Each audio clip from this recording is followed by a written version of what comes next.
Yes. I'm sorry, my mother, she just texted me that she's coming.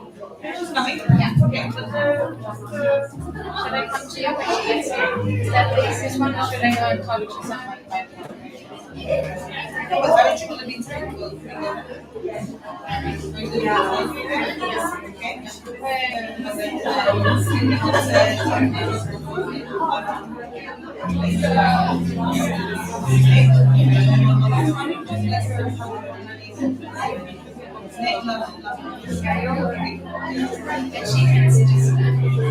I think it's inside. It's right now.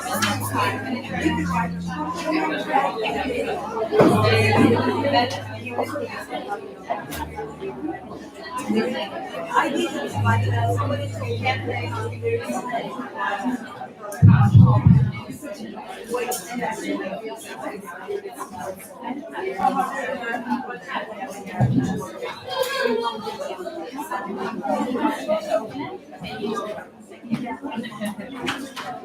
This is pretty long. Thank you so much for coming.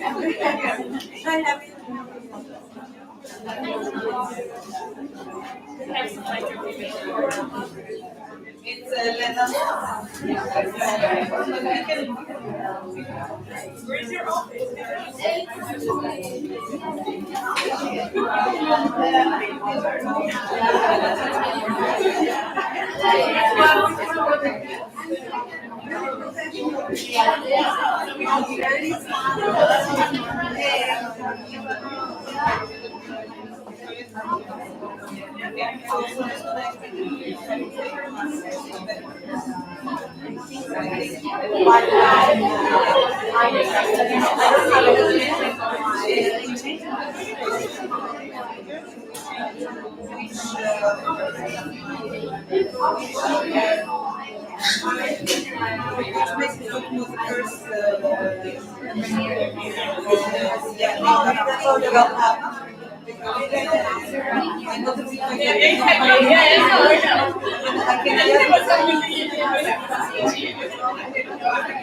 I didn't know it, but everybody else is saying so we just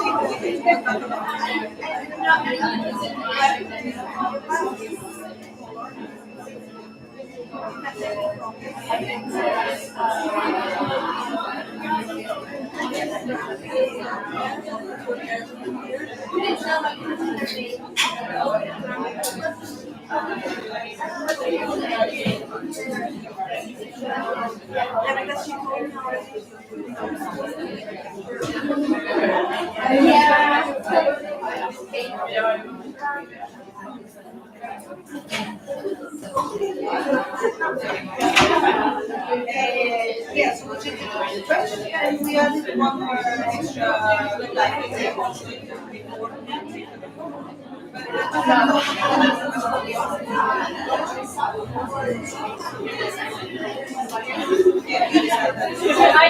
I'm waiting for you to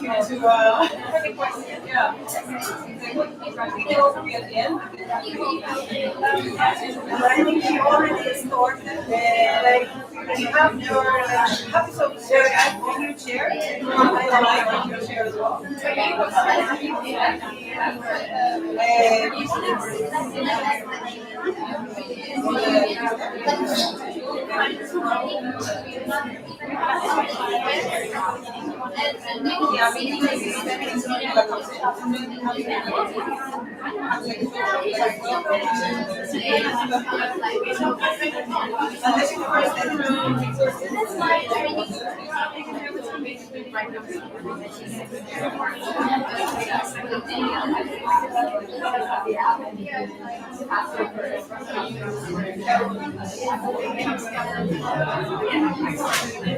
And then you stay there.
Det som är så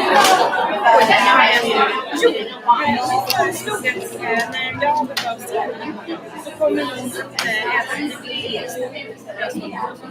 ja, så att då kan folk fråga er också om jag känner så jag gick in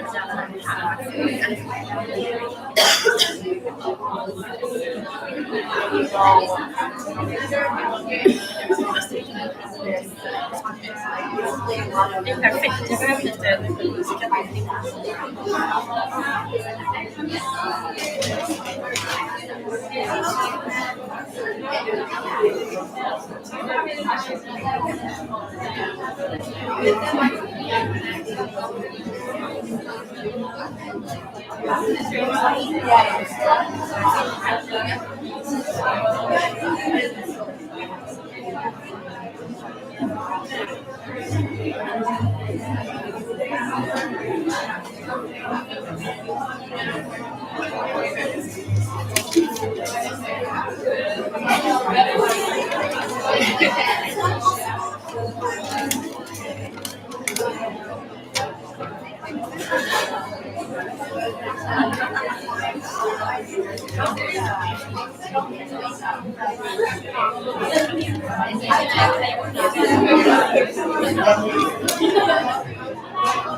She's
a volunteer here in Spain. I was working here. I interviewed her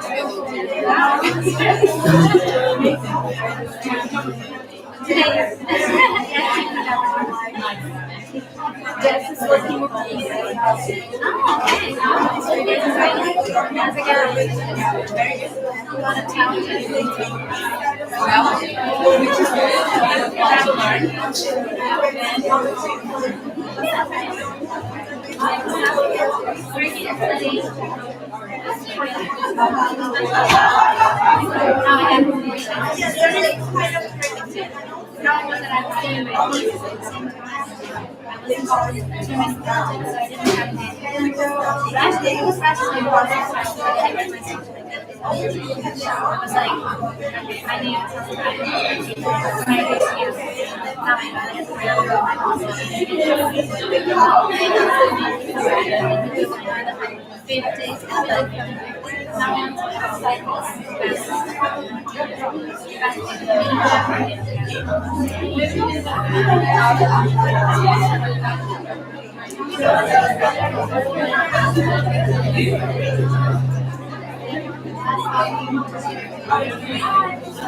Você consegue achar coisas sério, toca para receber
She's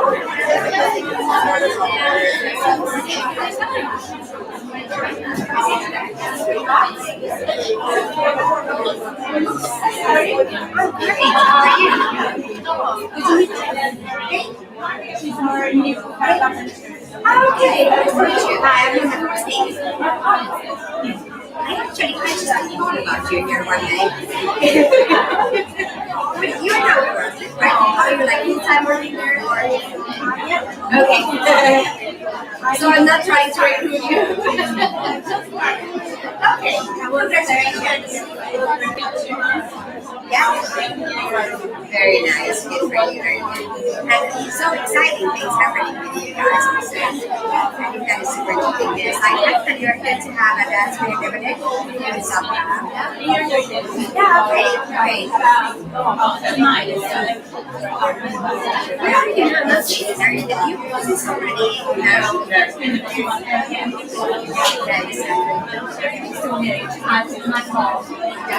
Yeah. And we should probably done like before when we have like every time that we get new companies in that state, so they of course like see different investors. Because one thing that we have well some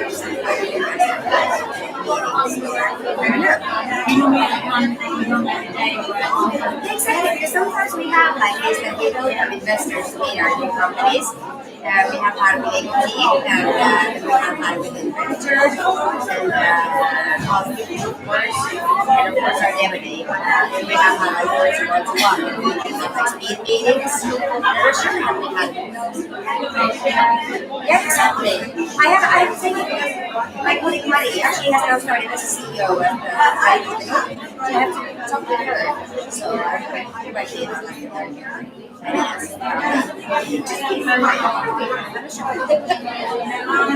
So maybe in future. Yeah,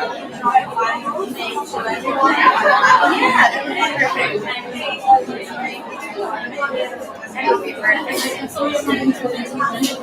Yeah. Exactly. So well, I'll make sure to yeah.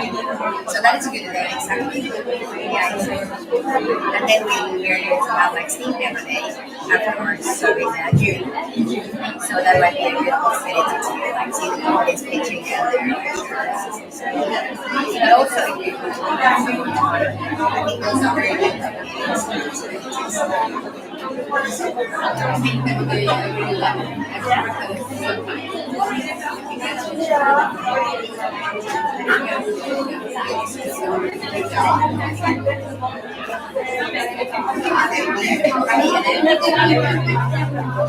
I think I need to send this to my yes. And then talk to you later, so yeah. Nice to see you too.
Yeah, we had a lot of people.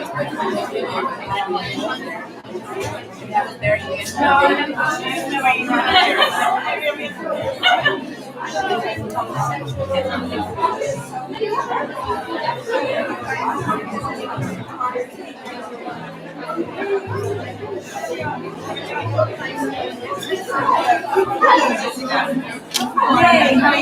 I'm good. We're right next to the live stream, so just break it. Oh, that's a good thing. Just keep an eye. Just keep an eye. But then we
Hello?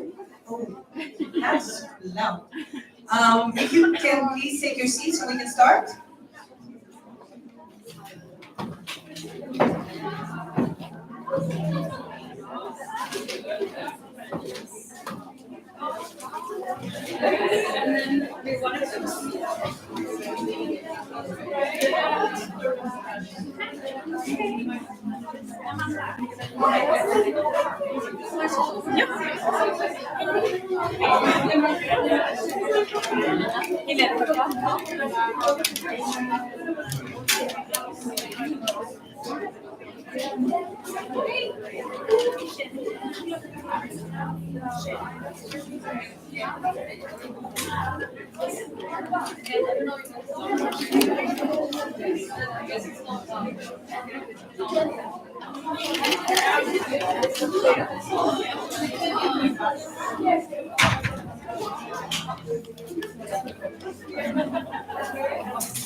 Can you all hear me? Great. Thank you so much for coming here today. Hello. It's so great to see so many women in the same room. My name is Adriana. I am the open space manager here at SUP46. I'm the person you need to shoot if something you do not like today. Like, I'm the one here today. Thank you so much, everybody, for being here tonight. Femtech events, the whole series of Femtech events, has been so dear to SUP46, has been so dear to our hearts. We're struggling and we do the best thing, the best we can to promote female entrepreneurship, more women in tech. So it's really, really important to see all of you being here today with us. We're not alone in all this. We always have some people supporting us to be able to make this happen. And for this event today, we have Nordia, which is supporting this event. And we're really, really, really happy to have them. So I would like to have Helena to come here on stage to say a couple of more things for Nordia. Thank you, Nordia. We are so happy to be here. Yeah. Nordia is happy to be here. That's what I mean. Some of you might think of Nordia as an old school bank with traditional values and structures, maybe not prioritizing the female perspective. But I'm happy to say that we have the gender diversity high on the agenda at Group Executive Management. I would like to share with you just a few initiatives of what we're running at Nordia. The first one is the Gender Balance Initiative. It's an employee-led network, which I'm actually initiator and driver of among my colleagues here today as well. And our aim is to promote gender diversity at Nordia on all levels and in all markets and areas. We actually plan our launching event in celebration of the International Women's Day, March 8th. So we're so excited about that. Nordia is also part of and sponsor of the Women Up. Maybe you have heard of this leadership mentor program initiated by Hillary Clinton. It's McKinsey's framework, and it's developing women and trying to see their full potential in leadership positions. And since this is a Femtech event, I would like to share with you some specific initiatives around that area. But I wasn't permitted to actually, because there are still papers to be signed and official announcements. But there are initiatives. I just want to assure you of that. And there will be announcements coming around this. So thank you. Thank you so much. So Helena is not by herself tonight here. She's here with some of her colleagues from Nordia. Can you girls please stand up? So you can see them if you want to talk to them after this event. If you have anything to ask about Nordia, about the initiatives, those are the people you need to go to. So I would like to say a couple of things before I introduce you to a lovely moderator. Starting up, you all know that all the Femtech series, all of our events has been for free so far, and they're going to continue to be. However, we want to be a little bit more active with our Femtech team and do way more initiatives and do way more things. So starting with our next event, we're gonna have two different types of tickets. We're gonna have the free ticket as we already have, and we're also gonna have a donation ticket. So it's gonna have a small amount that you can choose to buy that one and donate to our Femtech series. Or you can just go and choose the free one as it was already until today. All the money that we're gonna gather, they're gonna be dedicated to do more things with our Femtech, the Femtech team, to do more things with that. One last thing. So you're so many people here, but you do not all know each other. So I would like you to take 30 seconds and create some groups of 4 or 6 and choose one leader. And your leader is going to have to go into www.mentimeter.com, because as the event continues, we're going to ask you a couple of questions and you need to decide on the right answer. So take 30 seconds to introduce yourselves, find your teams, and find your leader.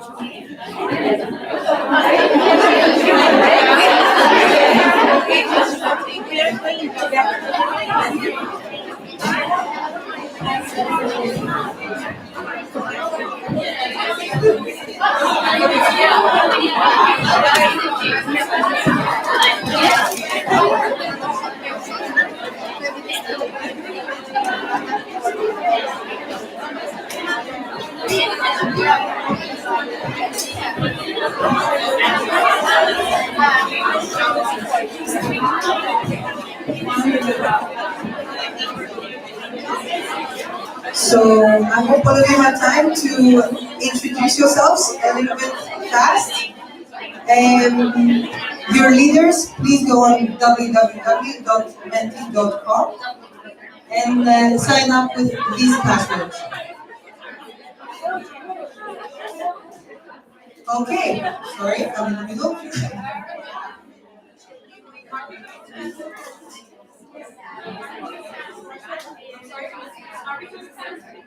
No, you're not answering the questions yet. You're going to be answering the questions once we ask you. So, one last thing before we start with the event. Those are our hashtags, and this is our Twitter. If you want to tweet, if you want to mention us on LinkedIn, on Facebook, on Instagram, anywhere, those are the things that you need to sign. So, without further ado, let me introduce you to our favorite Johanna, our moderator.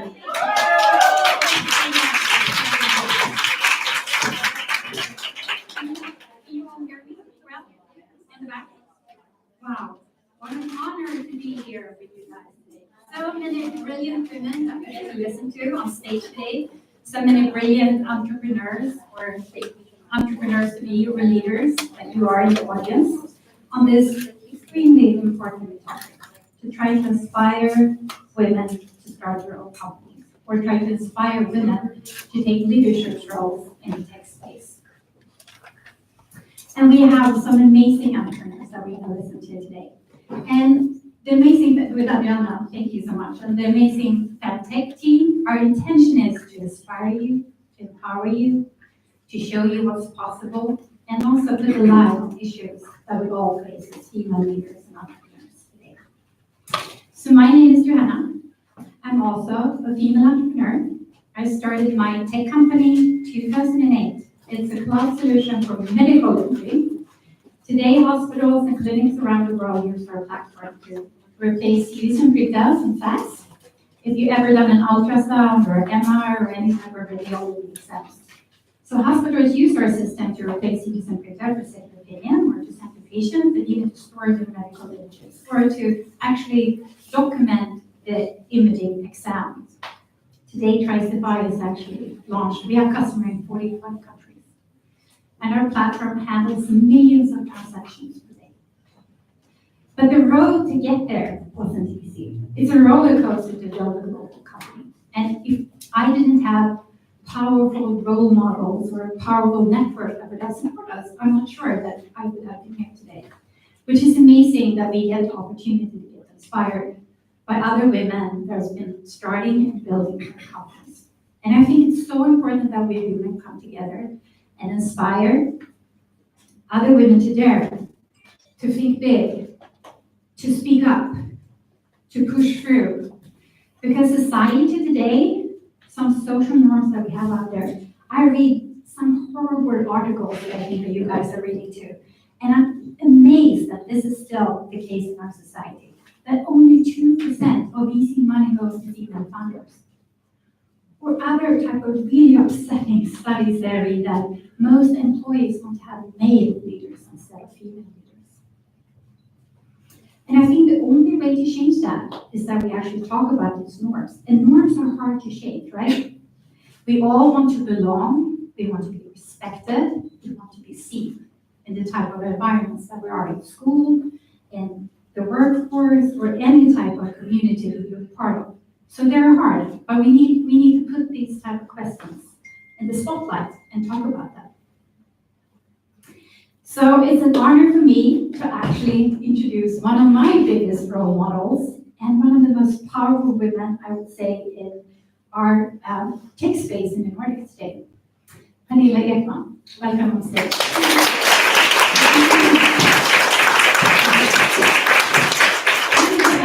So please come. So could you start telling us a little bit about yourself, your background, your career? Well, I have a background in business, in finance, so I'm not an engineer. Can you guys hear us? You hear me in the back? Yes. Okay, good. But so I have been. Very strange. Do you hear me now in a more normal voice? But I can say what I've read, and my career has been, I've been working with consumer products, I've been working with brands, and I've also been drawn to, maybe that's within myself, but I've been drawn to companies, projects where you need to change and where you need to really, where there has been a struggle, and you need to turn around, or you need to grow, or something that's not just an easy path, I realized after a while. So that's kind of my thread. And I started with Sound Industries. I'm a CEO of Sound Industries today, and I started there in 2011. So you've been there for all of the hardships of building a startup, launching a new product on the market, and all of the struggle with that, and also scaling. Yes. So could you give us some insight or tips and tricks for the people in the audience? What should you think about when you're building a consumer product the first years? Well, I mean, we are, some industries are, as of today, we are into software and hardware, but we started with hardware. So I think it has been it's always, how can I put, when you put products on the market, there is a long lead times. There is your working capital, cash flow is constrained. So you need to really plan your business. And you also need to have the wheel rolling in the sense of making money, selling products, and then buying new materials for them to make new products. So you need to be sure of that you have control of your business. So hardware is difficult. I heard some studies that 92% of hardware companies fail. So I mean, you must have done something amazing, right? You're a global brand today. Is there some specific thing that you did to actually, survive those kind of long process when it comes to cash flow and lead times when it comes to the product out to the market? We started with the headphone brand early years. I hope you've seen it on the streets. Perhaps some of you have a headphone for early years as well. So we started with that in 2009. The first product came out in 2009. But what we did was also that we had actually licensed products from, it was Hello Kitty, it was Star Wars, it was NFL, and so on and so forth. And through those products, we actually financed some of the product development, some of the buying materials, and so on and so forth. So we kind of financed the build-up of urban years. So we try to do both in that sense. So, and then also that evolved into a second brand, but that was later. But that was what happened in the beginning. Because we did not have a large capital. We needed to grow by ourselves, basically. We had some help, absolutely, but basically we had to grow by our own means. So that was very important you need to be a bit street smart when you do this. Very smart, I would say.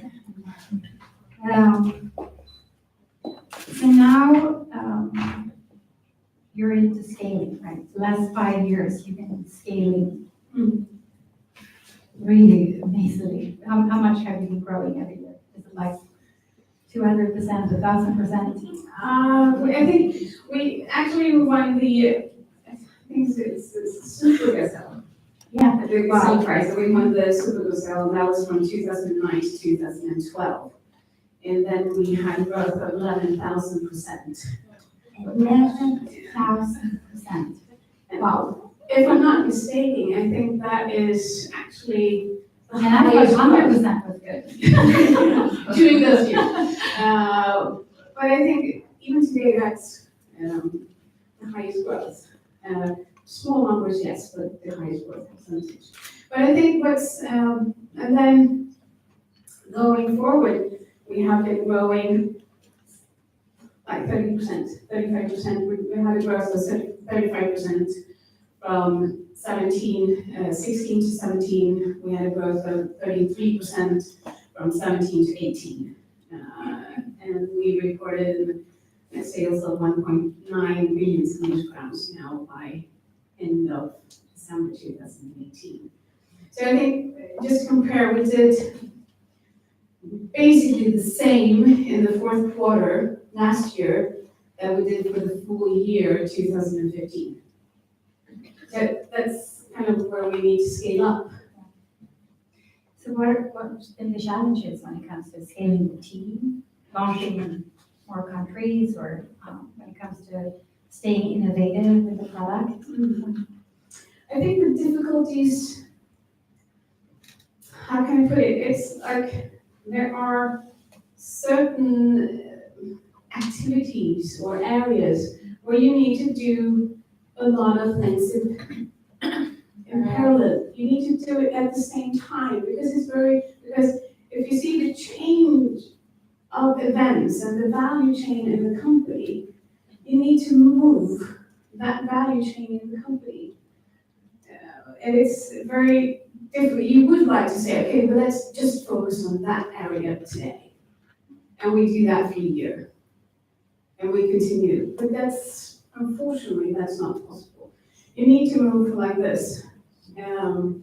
Of course, with that said, you need to make your bets, and you need to say, okay, these are our focus areas for sure. But you need to move a lot of things at the same time. And that means, as you say, organization, team, you need to, in our case, production.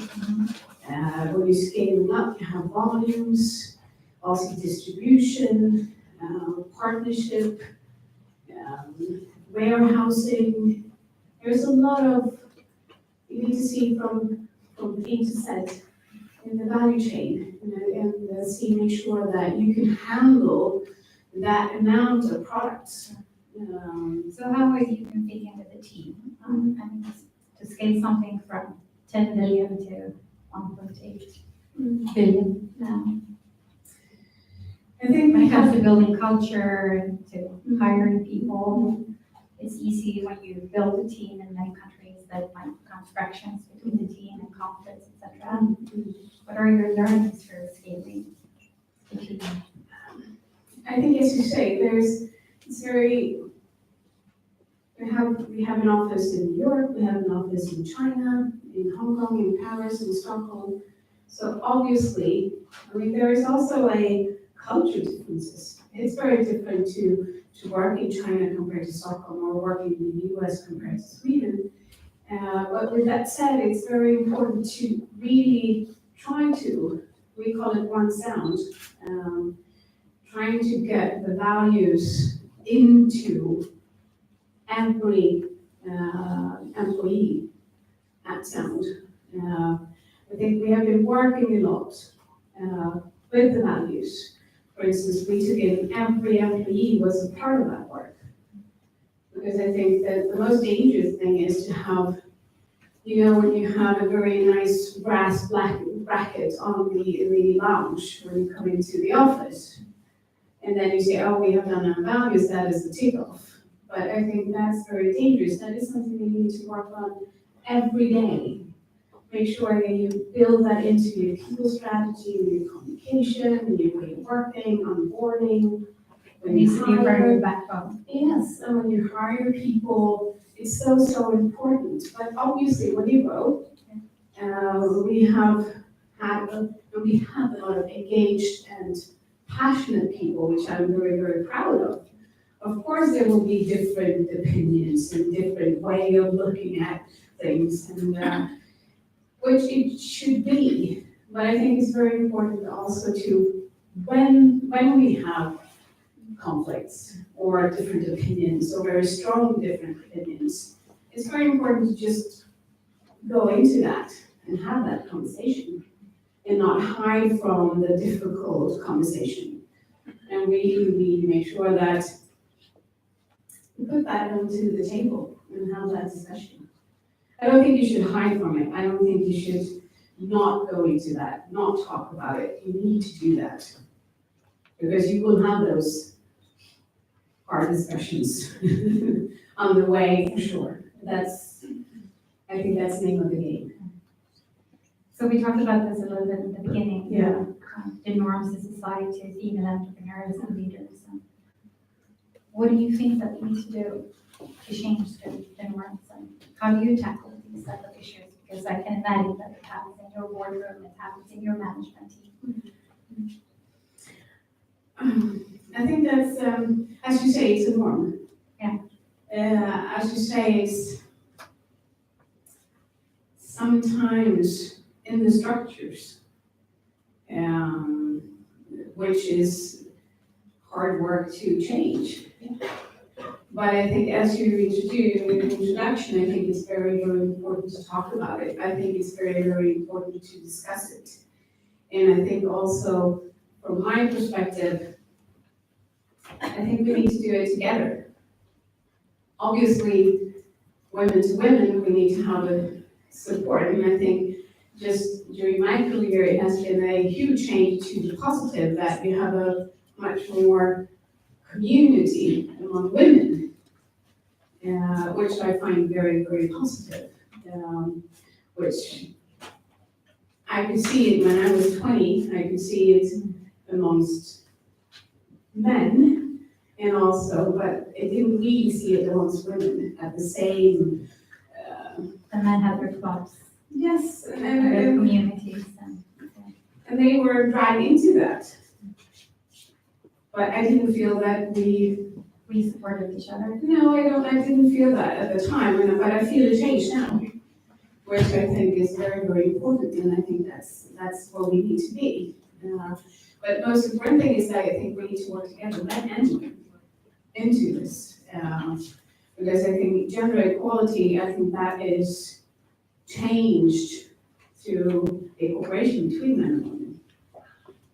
Not in a conflict, but we need to do it together. You and women have a product that they call he or she. And I think that's also very important to have that mindset. But I think also we have a responsibility, I have a responsibility to really make sure that when I see things that are done according to the norm, male, female, it could be simple things, like I ask you a question, but I am a man and you're a woman, and then you have your male colleague beside you. And then I start to talk with your male colleague instead of talking with you. I think some of you recognize that pattern, that can happen. Or things like you say there is a female in the room that has a suggestion or an idea or a point of view, and then and she says that, and just 2 minutes later, there's a man saying, "Hey, that's not right?" And it's like, oh, do we have an echo in here? And I think we need to point out those situations. We need to dare to, when we sit there, to say, I heard it the first time. And things like that. You can do that in a non-conflict way. You can do that with some humor. But do it. Because it's very difficult for being a 20-year-old female or being a 45-year-old with a higher position, I think that's where we need to step in. It's very good to talk about the elephant in the room. Yes, and identify and say, I heard like this very great idea the first time, or things like that. So I think point out, go into those situations when they happen and not afterwards. So that's just, and then of course, then onboarding recruitment, raising your hand, lean in, make sure that you also promote female when you support. I think we have a huge responsibility in it. Then we all needs to be agents in this for change. Yes. We can all inspire our sisters, our colleagues, even though you're not in a leadership role. You can also, which I really like that you're saying, address issues in the room, the elephant in the room, Yes. of things that are happening that week. And I have also rejected, it could be a consultant or a partnership. And I realized they don't talk to me.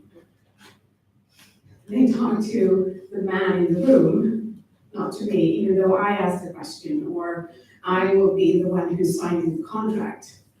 And then I could say, I'm sorry, but if we cannot have a conversation, we cannot be partners. And they say, oh, I didn't need to.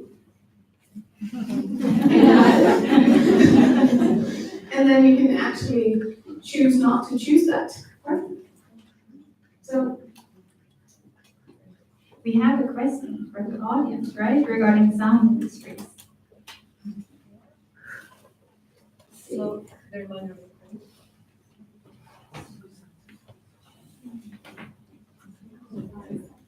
Someone already answered, but you have some time to. So the option was bolags på sparken säljer choice inte sound.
Okay, guys, did you all vote? Okay. So I think we have a result, right? Did you all vote? I think we have a result, right? Okay. it doesn't look good. So, which business are you thinking about? Like the first? model of urban you're named after. So, I mean, all our headphones are named after the nickname after places in Stockholm. So it's a very Scandinavian, Stockholm-based brand. So the first product is named Stockholm.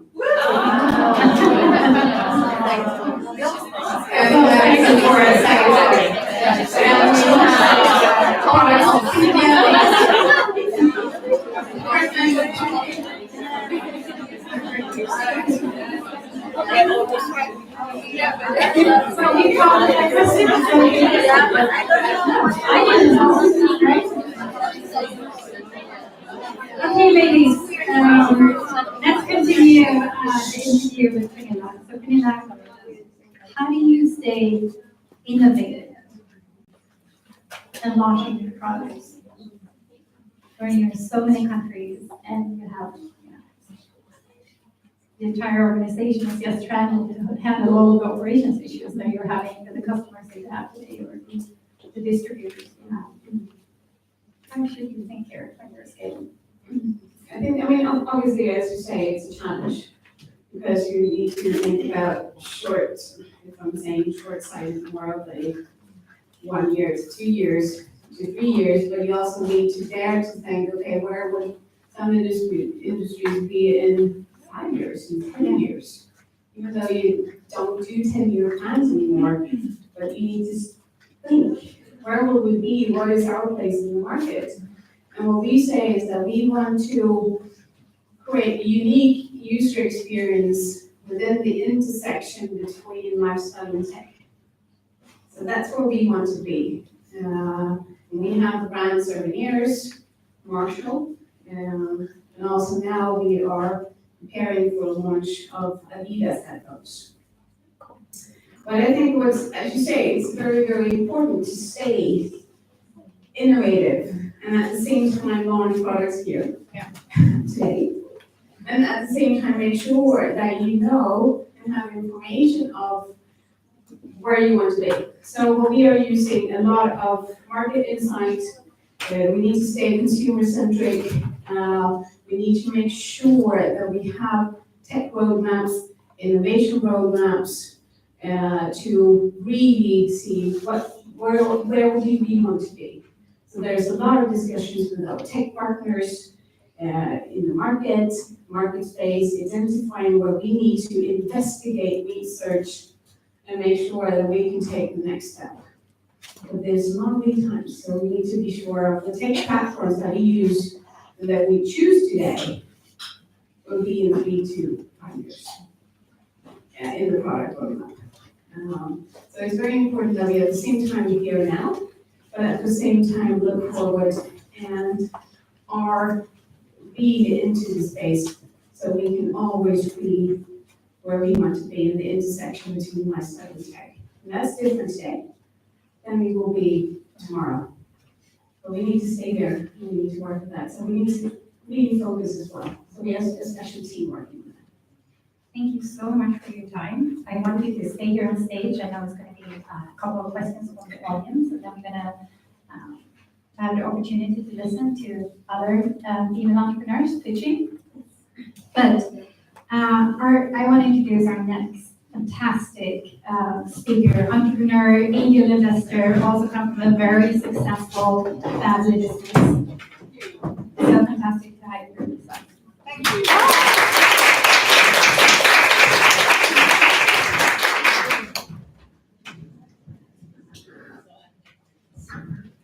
Okay, with that mic? Yes, I feel like a rock star. Yes, you are.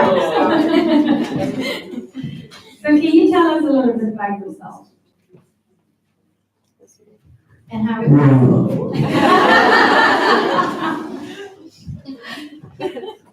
Sorry.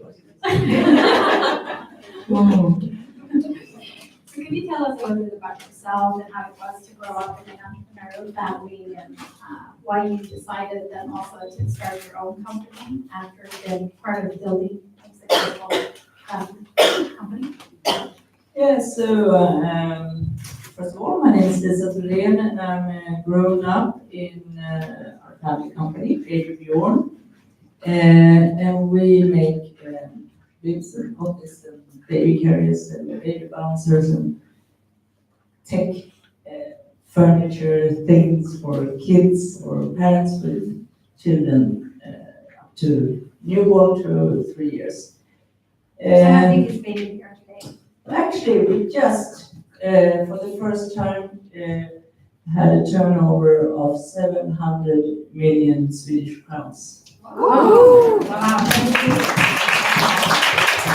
Yeah, so, and we've never been like crazy about growing fast. I mean, the company is 60 years old, and we always have had a focus on actually solving problems for parents with small babies, and really into like the engineering, like how can you construct something that makes everyday life easier for the parents. And so in '94, when I finished the university, my dad was like, he's like, Lisa, we have the best innovations, we have the greatest engineers, we're selling 10 countries, but we only had a turnover at that time of 20 million Swedish crowns, and he was like, nobody knows we exist, you know, can you just go out there and tell the parents that we exist and what we do, and we're solving their problems. And we, at that time, he told me to like, you know, please get the parents to come into the stores and say, I want a baby beyond product, because he was really exhausted to hear the stores telling him like, why would a parent want to buy a toilet trainer for 200 crowns when they can buy one for 20 crowns? And he's explained because it makes their everyday life easier. I mean, there's so many smart things with the baby beyond products, like, for example, it fits to all the toilets, you know, and it's actually even thought out that the safety stuff, like the baby can put it over, or the toddler over his or her head. I mean, it's a lot of things like that. So then, So what were the things that you did to build the brand so the consumer wanted to buy the baby gear products and the distributor wanted to take them into their stores? yeah, so I mean, it's like, I don't really know what I did, but it was something right. I think actually it's because I'm not an engineer, but I really love, you know, engineers solving problems. So, I mean, I just want things to work. So I think the combination of me appreciating things that works and to be able to communicate that to the parents. But also, for me, it's like why you start a company or you work at a company is because that you want to improve the world. I mean, you want to do something better. So I was telling also a lot about bonding between parents and children, about dads staying home, taking care of their kids, and those things the journalists wrote about. And after a few years just traveling and doing the same thing, then the parents actually started to go into the stores and saying, I want a baby on product. So it worked. Yeah, it's a lot of storytelling. Yeah, it was about storytelling before I know what storytelling was. So I think that's a good thing with like being part of the company, like really have the same values and the same mission. And you don't need, of course, don't need So to do be you a family. still have the same purpose and same mission and vision for baby gear that you have today that when you started? Yeah, When your family started? Yeah, the company? so my dad listened to his mother. So it's actually all started with a woman.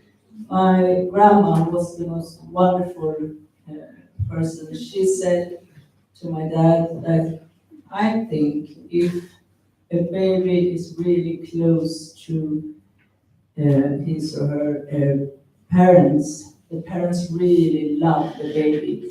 for the first month, she can't become an evil person. And the first month, the first years are so important.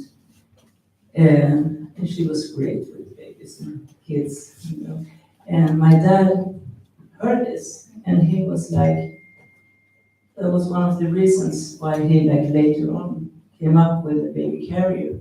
And at that time, you know, so many people said, like, in France and in Japan, it's like, oh, you're never gonna get dad to walk around in town carrying his baby. And now, you know, in Japan, even the front page of a manga is like a really super cool dad with a baby girl baby carrier. So I mean, if you just keep on telling what you yourself think is right, and then it's gonna.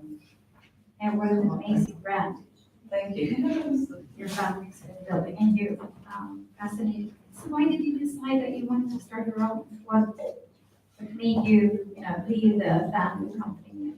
Well, I was, you know, really lucky to come into Baby Girl in '94 when my parents had done so much hard work in the first tough years.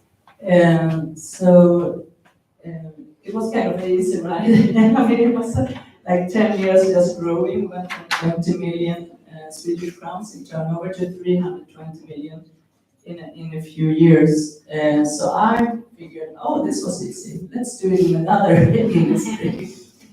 And then actually Åsa from Nordea, she said, like, how do you know what business you should start? Like, in what industry or what product, what you should solve? And that was a process. You know, after I finished, or I told my dad, I'm going to quit. He's like, you can't quit. I'm like, yeah, I can. But I didn't really quit because I'm still, you know, an owner and a board member. So it just, I was quitting as operational in the company. But then I looked into like 100 companies, and I was listening to a lot of different, and I thought, like, a lot of ideas sounds so good. This is also interesting for you who want to invest in companies that are business angels. And I was really thinking, like, what do I like? So that's like the most important. What am I interested in? And I thought, I want to make something like for the nature and or sports product. I realized I'm like really into consumer products. So I was thinking about like maybe like a super smart tent or some canoe or bike or. So I was like coming closer and closer to sports industry. And then I was listening to this American-Swedish guy, Beckett Colon, pitching, and he talked about skateboards. And I was like, wow, that is, I had bought 5 skateboards to my 3 kids and to my godsons, and I was like, I have bought 5 skateboards. There must be a lot of skateboards sold on the planet. And maybe I'm like the first mother on earth that actually, I had told my husband, like, those skateboards I buy, they are so bad quality. I mean, they really not good at skateboarding. He was like, who cares? I'm like, I care. I want to really skateboard. So I was skateboarding with my 2-year-old, 4-year-old kids, and then I was asking these inventors, like, where do you buy a really good skateboard? And he said, well, there hasn't been any innovation. It's the same decks as from like 30 years ago. And a lot of parents buy, you know, give me the skateboards I can show you. So this is,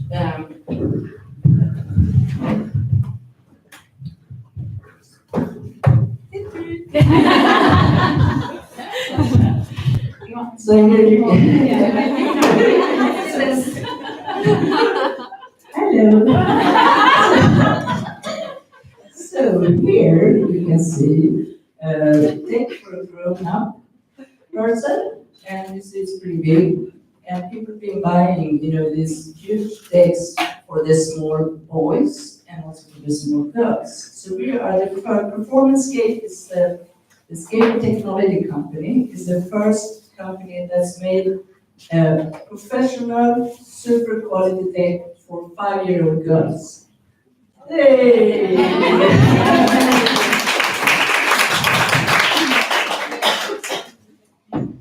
So if you compare the two journeys, building, because it's two consumer products, what did you learn? Are there things that are similar and what's been different building a company? Consumer space. Yeah, I mean, it's the first 10, 20 years are really tough. It's a start your own company. If you have a mission and you know that you're really solving problems and making the world a bit better, then, I mean, that's what's gonna drive it. That's what makes it fun to go to work every morning. But when I started Performance Skate together with Beckett, you know, I didn't realize how hard it is to with consumer products to those first years, and I mean, it's just like if you really know that your mission is good, and it's just to continue and continue. And it's funny with Performance Skate because the American market has been really conservative. They've been like, no, but we love the wear and tear culture and we don't need any innovations. But the Brazilian market were like, oh, we need this product. We can't buy a new deck like every week or every month. So with affordable replacement parts, we are now really popular in Brazil. We actually started a company there, and we hired people. We have a bank account. Woo! And yes, super hard. And our production machines, 2 production machines arrived yesterday in Brazil. So we're so close to really, to having positive cash flow in Brazil. And now the Americans are saying the younger skaters are actually caring about the environment, so they like the sustainability aspect. And now, you know, we have 5 patented innovations and other products in pipeline, all in like skateboarding, and like the skateboard shoes with affordable replacement parts.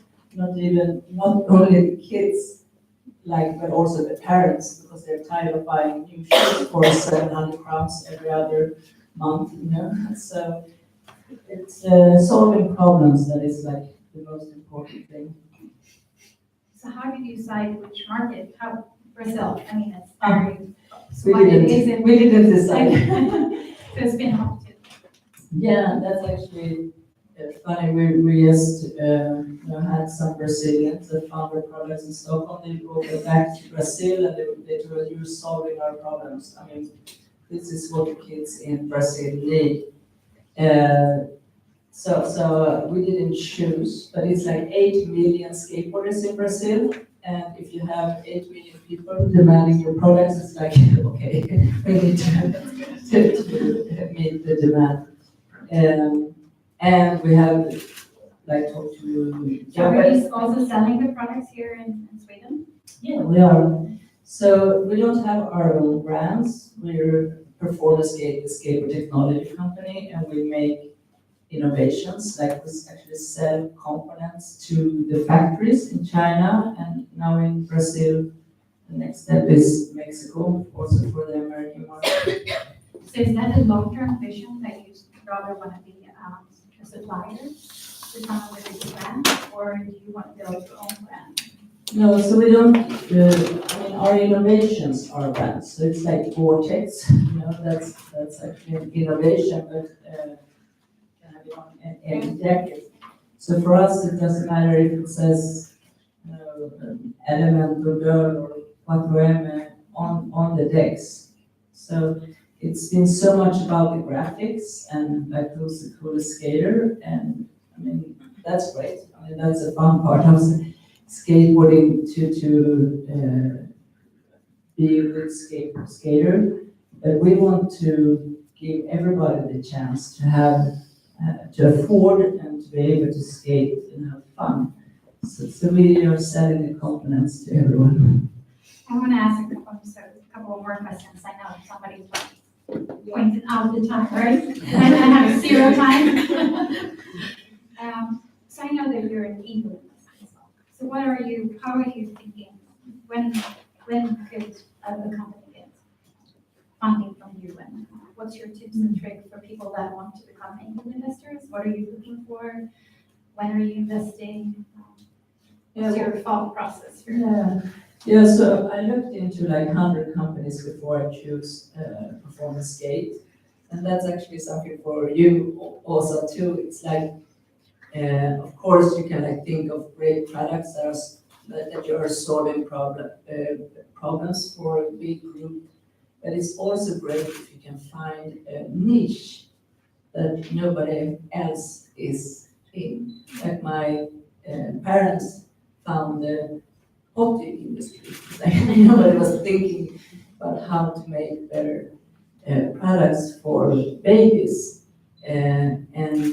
Now, Becky and I, we have our own niche. We're the only innovation company in the skateboard industry, really focusing on street skateboarding. And that's what we're coming. Oh no, this is my question later. I can't say this. We do have a question, right? For the audience here, yeah. There you go. Here we go. The Yeah. question.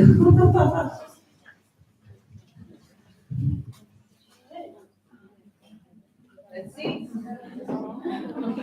So when will skateboarding be part of the Olympic Games? Good.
Everybody done?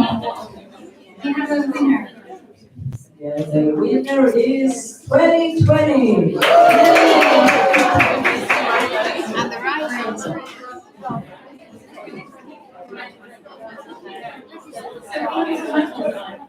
So inspiring.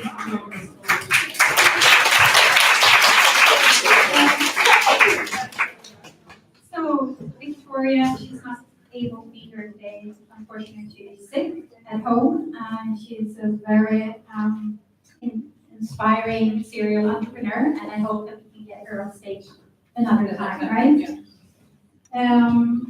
So time for the pitches. Woo!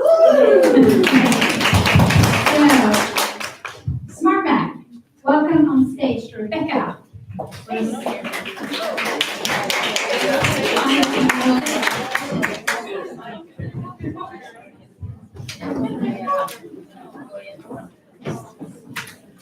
You guys just sit here. Take your own seat.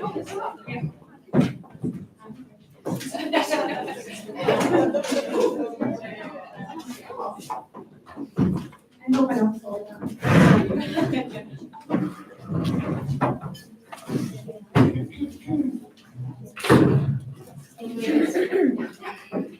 Hello, I am Rebecca Bengtsson. I am the CEO and founder of SmartBag. a virtual shopping bag helping customers to keep track of items from different stores online. So this is Julia. When she's shopping online, she always ends up with a browser filled with more than 20 tabs. She wants to compare style, sign, or price between stores. And the only way to do this is either by saving items in tabs, to create bookmarks, or save items in store checkouts. Julia is not alone. In fact, more than 87% of customers online browse before making a purchase. And as much as 57% are saving items in store checkouts in order to organize their shopping. I think that number is pointing out our problem very clearly. There is no given way to save items online. This is why we created Smart Bag, so that Julia can see all items in one view. So here we have a Smart Bag with items from IKEA, Zalando, and Skin City all together. So let's have a look at the trends of e-commerce. The traditional way is to be a retailer or selling your own goods direct to customers. More recently, we've seen a movement towards dropshipping and big marketplaces where the customer can find many items on one place online. Some actors are trying to make the shopping experience more customized. They're trying to make better predictions on what the customer will like and are displaying those items in one view, especially within fashion. So with Smart Bag, the user can save all items online to one place, and it's all categories and all stores. Oh, this is the wrong presentation, sorry. Why Smart Bag? So we're solving a verified problem. The demand to sort and organize items will increase. We have scalable products and we are on all devices. How do we make money? It's very easy. When a user saves items to Smart Bag and then go back and make a purchase in the store, we get an average 8% in affiliate marketing. We're signed up at 2 affiliate networks, Attraction and Trade Outlet. So this is my brilliant team. I am the founder and CEO. Victor is my co-founder and CFO at Smart Bag. Lilleman Göransson is our CTO, and Farkod and Christopher are our developers. Last year, we raised 900,000 Swedish crowns. We also got a loan from Almi, and now we're raising 2 million crowns this year. So if you're interested in being part of our journey, please let me know. Thank you.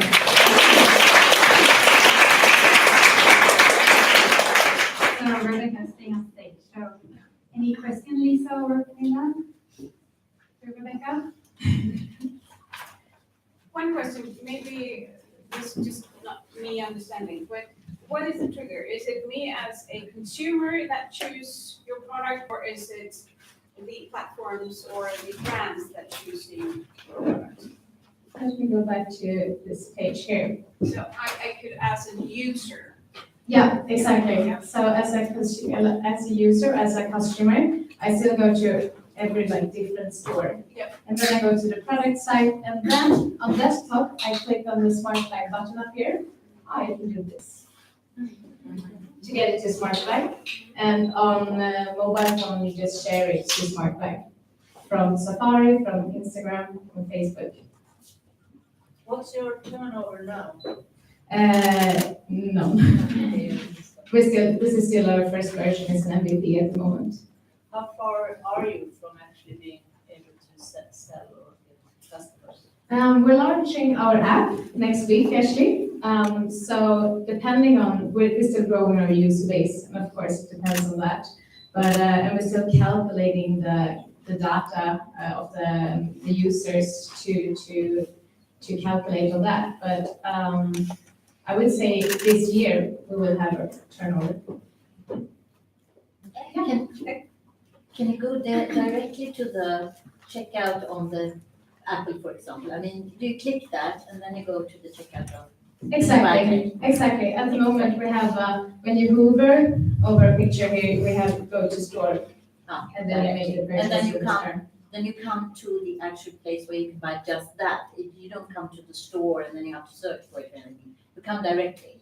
At the moment, you still end up at the URL, the link, so you come to the product itself, not to the checkout. No, you have to, and then you have to go Yeah, on and exactly. But it's easier. And you were looking for 2 million crowns now. Yes. And how much do we get for if we invest 2 million crowns of the company? Well, we haven't exactly landed that, but at the moment we're saying that we're worth around 8 million crowns. Yeah. Thank you very much.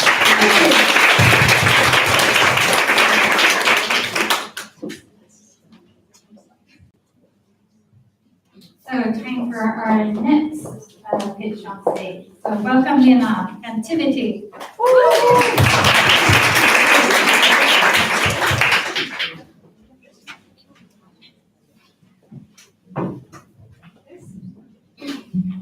Hi, I'm Lena. Great to be here in front of this fantastic audience, especially to us, because we have 95% of our customers are teens, and especially moms. Because moms are the project leader of the family. That's how it is, even though it's 2019. And the parents or moms have problems finding activities for the children, getting involved, and then also handling the logistics about this. And this is why we have started Frontivity. Frontivity introduces a new concept on the kids' activity markets. We have, you can create groups of maximum 4 children, and you have the activities at home led by one of our employed and certified leaders, who are typically students who wants to have an extra job, which is profitable and also very meaningful because they are working with their interests. So we are, we are making kids' activities more accessible. We have an activity for your child. And we make it flexible because you can book an activity whenever you want during the semester, during weekends, or during the holidays. We make it affordable. A Frontivity costs from 95 kroner an hour and participants because we are sharing things. So how do we do this? We have developed a platform where it's a matching, booking and payment platform where we have leaders on one side and parents on the other side. And they can directly click on a leader and book Frontivity. Typically, you can try one time, and then we typically book for up 4 times up to a whole semester. We have our business model then. We have advance payment for the whole activity. We pay our leaders monthly salaries monthly in arrears. And as we have built a platform which takes care of matching, administration, and payment, we can keep the operating costs very low. So where are we today? We launched our platform towards parents in a small scale this autumn. And since then, we have built a well-functioning ecosystem. So we have half the leaders. We have 1,600 registered leaders, of which we have 70 now today, which are employed and certified. We have happy kids. Kids love our concept. They are at home in a good environment with a role model. And then we have happy parents. That's also very important. Because and we have 300 parents today that want to have a Frontivity for their children. Stockholm is our pilot market, and then we will go out to bigger university cities in the Nordics and in Europe.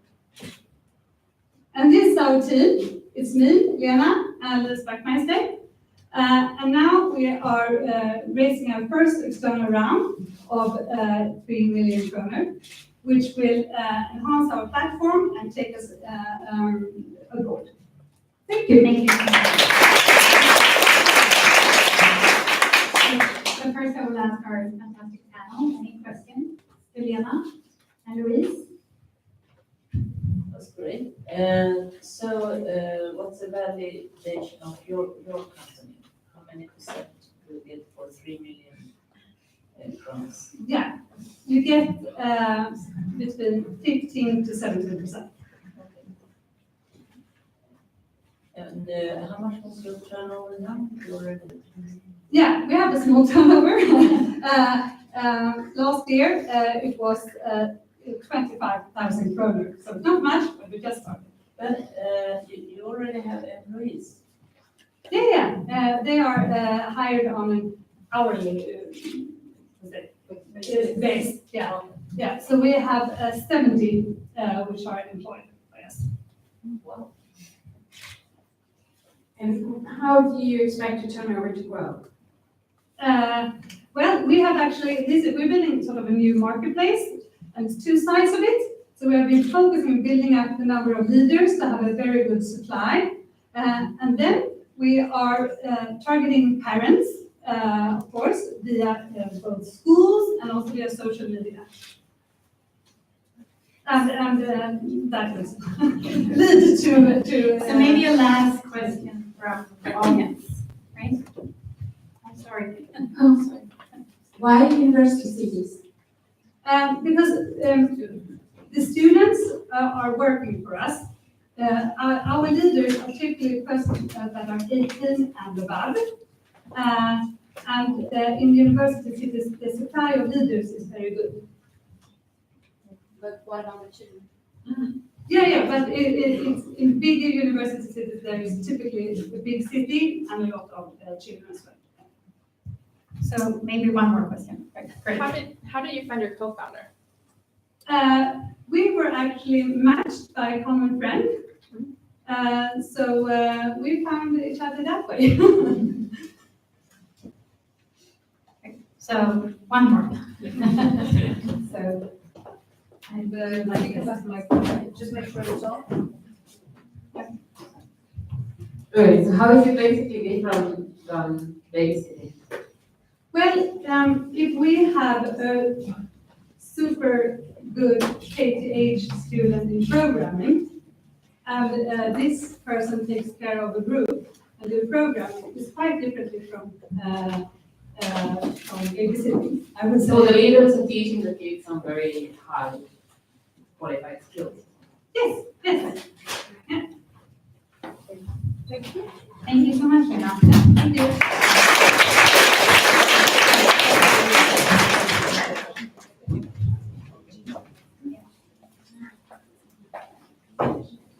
So our last pitch. Welcome, Gina. Figurative.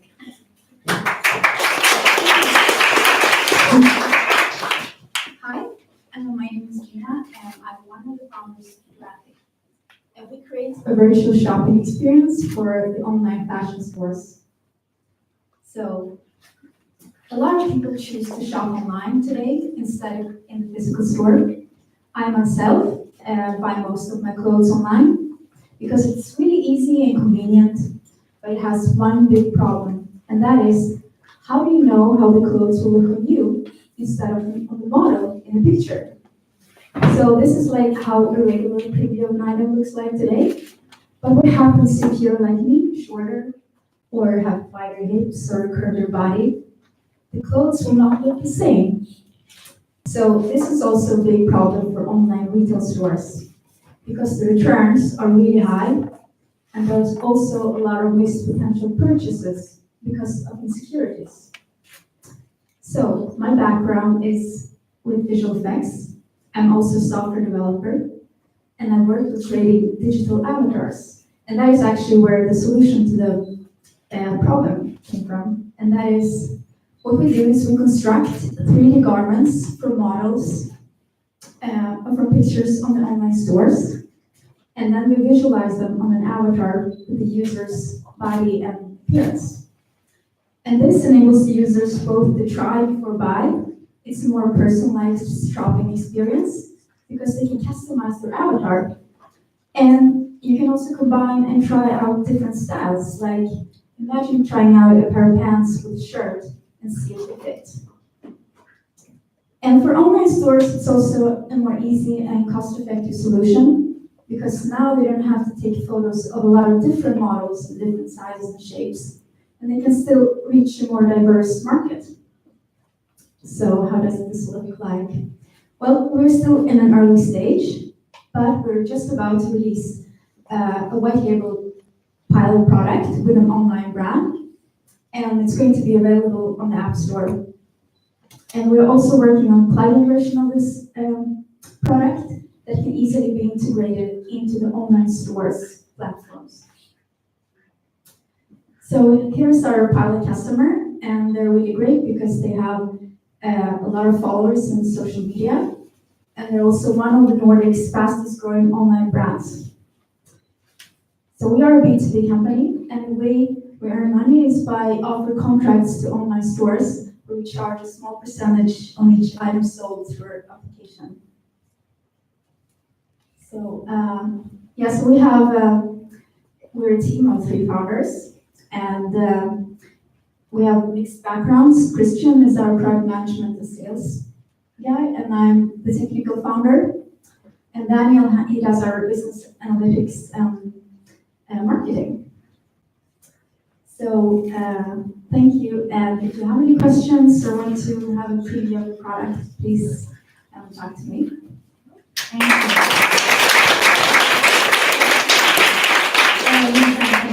Any questions for Tina? Yes, so I would ask the same question, and that's a lot for you who are business angels who are interested to start investing in startups. It's super important to know. Somebody says they're looking for 2 million crowns. I mean, you want to know if you get 100% of the company or 1%. Yes. So how much are you looking for? We actually haven't started our round yet, so we haven't decided on valuation.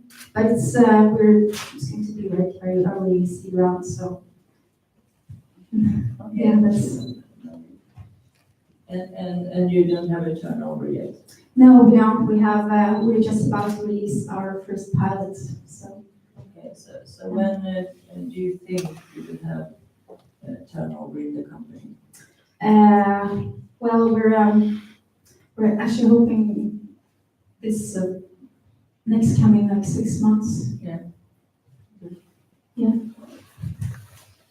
And just going into the turnover, to continue that, the business model, you take a percentage of the transaction. Yeah, exactly. So the purchase value. And what is the percentage, and thereby how Well, many customers do you need to reach, or now how many transactions do you need? yeah, so we have, so we're about to release the pilot, and we're going to figure out exactly how much value we give to the customers and how much, because we're going to base the percentage a little bit on that. So we're thinking about around 5% maybe on each purchase. And then also, if we help out with returns, it's going to be higher. So any questions from the audience? Do you have competitors?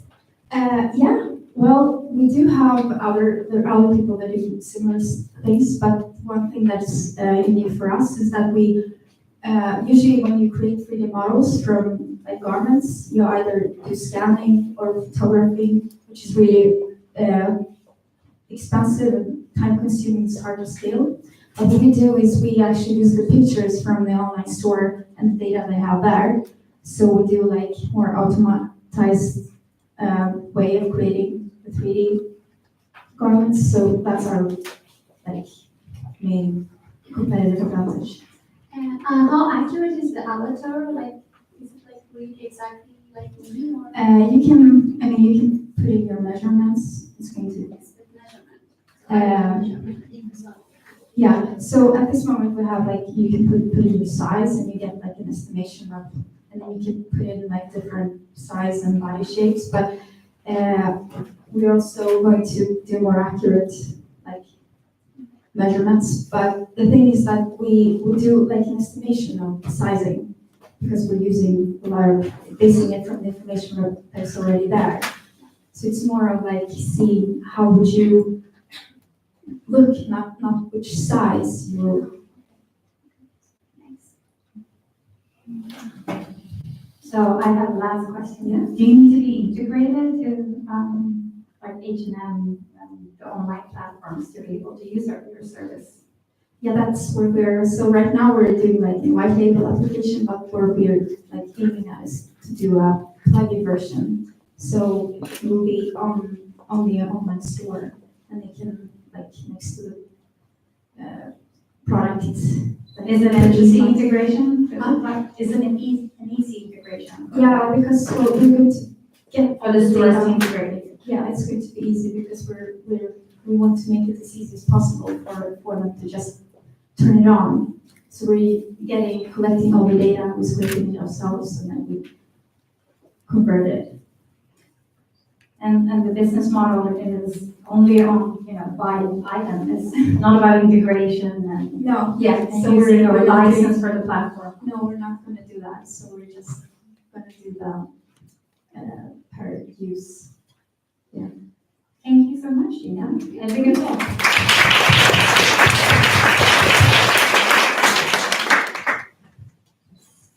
So we wanted to, we have 5 minutes for questions to our amazing panel. We didn't get for you to ask questions to Lisa and Camilla about their journeys. So any questions?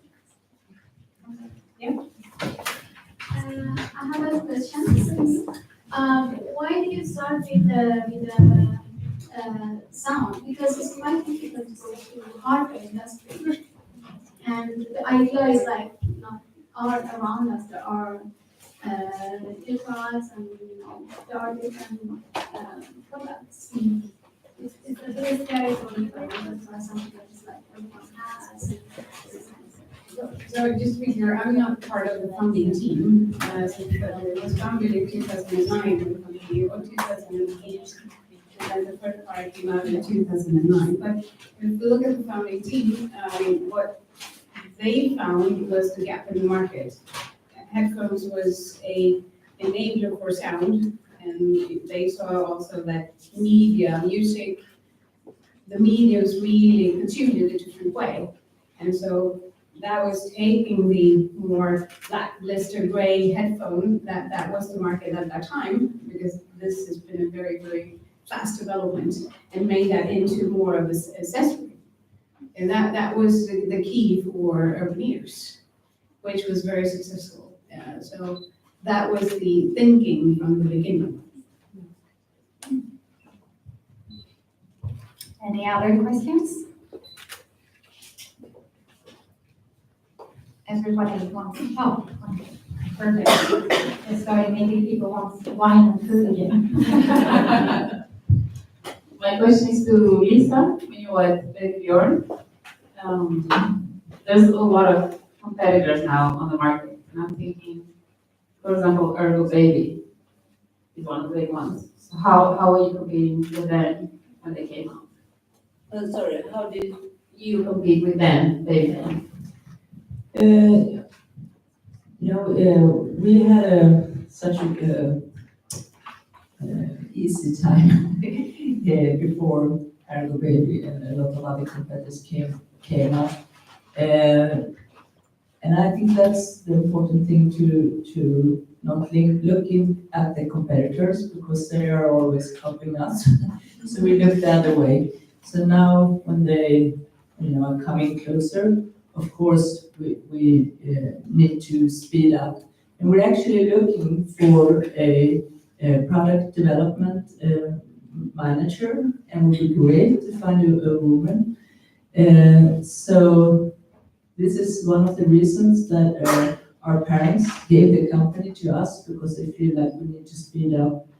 And we have great products in pipeline, and we think, like Ergo Baby is VC company owned thing in Wall Street. I think they don't really remember the babies. So what we do is we look at the babies, what makes the babies happy, and now it's a big thing, with parents looking at their phones all the time and not having eye contact with the baby. So we look at society. My mother, who's 83, is still the design manager, even though they gave a company to us, and she has a team of people all ages, and they're really looking into what's happening in the world, and we have great people like Annika Sanderlundmark at the press department. What is important for the young parents today, and I think that's what's made us unique, that we never forget that we are solving problems for parents with small babies. I think our competitors will have problems with that because there are a lot about the money. And so I want to tell all of you that are thinking about starting companies, never forget who you are there for.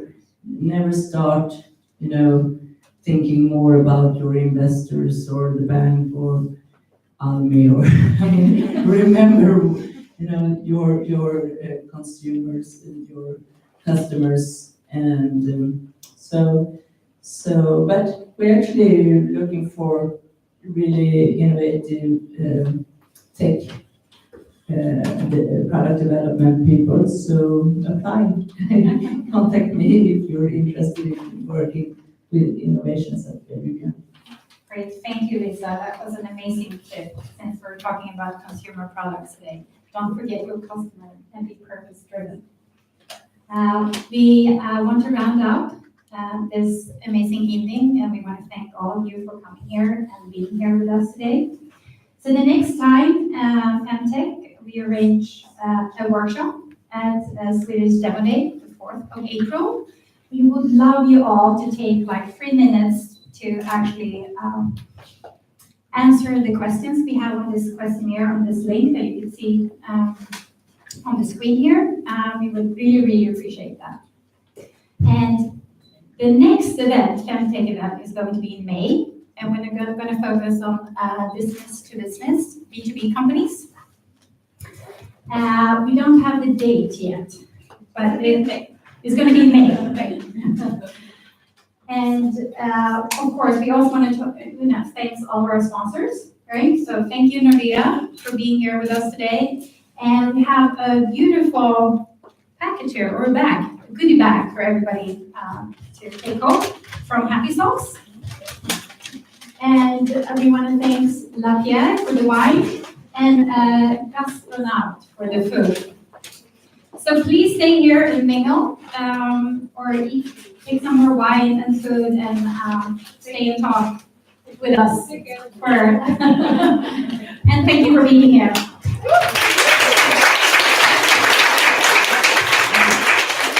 We have a skateboard. Yes. Actually, the Girls Power Skateboard.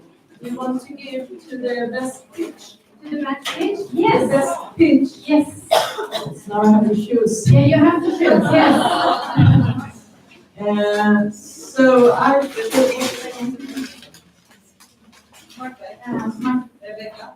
It was smart.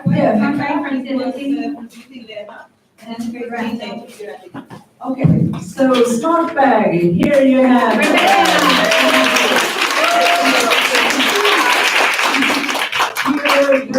Skateboard.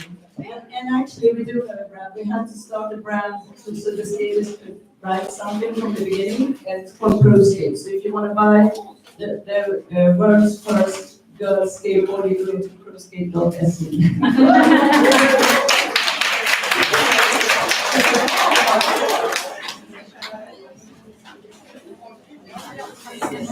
Thank you.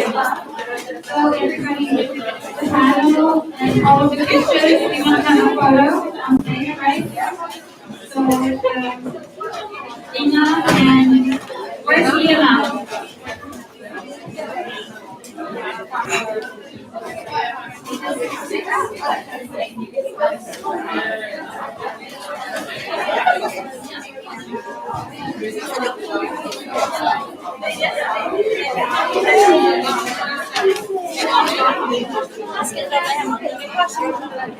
Ja, det gör vi.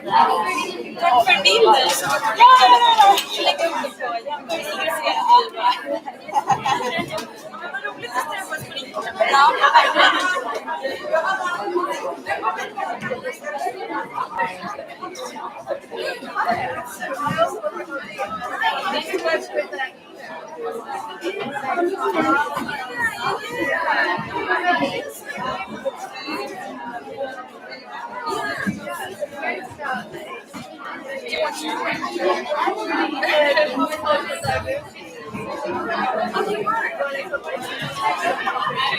I mean, it's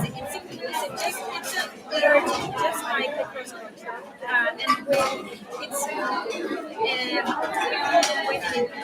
and now we present it as gender balance. So we're actually extending this new if you want to join, you can join our and we have the launching event on women